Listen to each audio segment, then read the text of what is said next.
জমিনে যে যত বড় মলবি তার বাড়ির ফ্ল্যাট তত বড় উঁচা, আওয়াজ করে কোন ঠিক কিনা?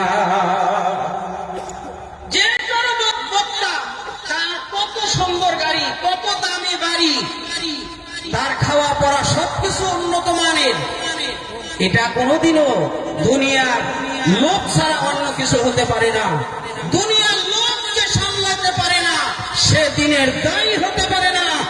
বাংলার সেই পুরুষ আল্লামা মামুনুল হক বলেছেন যে মুসলমানদের যারা দায়ী হবে, ইসলামের যারা দায়ী হবে, তারা যা মানুষকে ডেকে ডেকে আল্লাহ রাসূলের কথা পৌঁছে দিবে।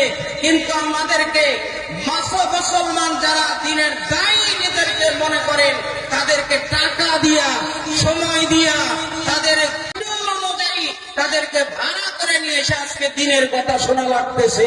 আওয়াজ করে কোন কথা ঠিক না ঠিক?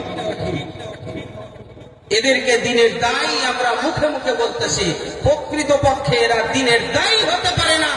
দিনের দায়ী হলো সে যার ঘর নাই, যার বাড়ি নাই, আছে তো অন্য কারো বাড়িতে থাকে, আছে তো অন্যের ঘরে খাবার খায়, আছে তো এলেমের সে কদর করে, সে দিনের দায়ী হতে পারে।